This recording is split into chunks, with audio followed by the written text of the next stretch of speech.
नए बाजार पर हमला इलाके की साख के लिए अच्छा नहीं था।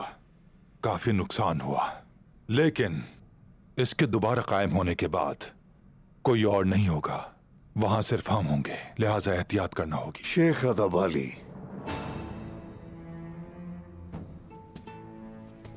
अदब अली वहां होंगे दुंदार साहब। बातचीत जब तिजारत की होती है तो आही का नाम जहन में आता है। आही का मतलब है मुसीबत बमसी साहब, हर एक के लिए एक बड़ी मुसीबत। ना तो मैं और ना ही आलिशार साहब उनको वहां जगह देंगे। हमें आही और बाकी ताजिरों की गैर मौजूदगी का फायदा उठाना होगा। भतीजे ने इस पर बहुत मेहनत की है। लोग अब तक वो हादसा भूले नहीं हैं। हत्ता कि बाजार में खून भी अभी ताजा है। अपने फायदे के लिए हमले का इस्तेमाल करना हमें जेब नहीं देता। हम इस्तेमाल नहीं कर रहे भतीजे। और तुम्हारा क्या ख्याल है कि मुझे दुख नहीं? मुझे बताओ, क्या ये लोग दुखों को खाएंगे और आंसू पिएंगे? हमें फौरी तौर पर बाजार को बहाल करके तिजारत के लिए इक़दाम करने होंगे।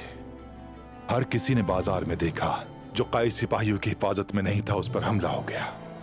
कोई नहीं बचा सका उन्हें, कोई भी नहीं।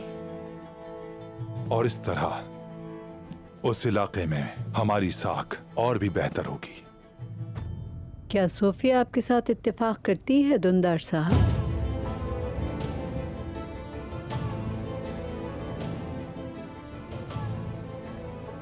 सोफिया और उसके कमांडर कालानोस ने वादा किया है हमसे, वो अपने मरहूम शौहर के रास्ते पर चलेगी।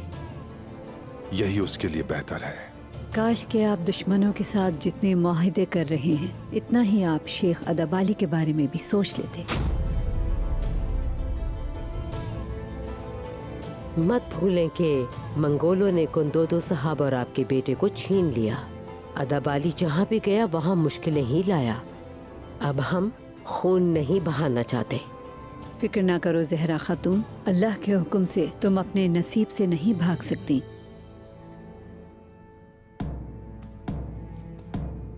खैरियत होगी इंशाअल्लाह। अल्लाह खैर करे।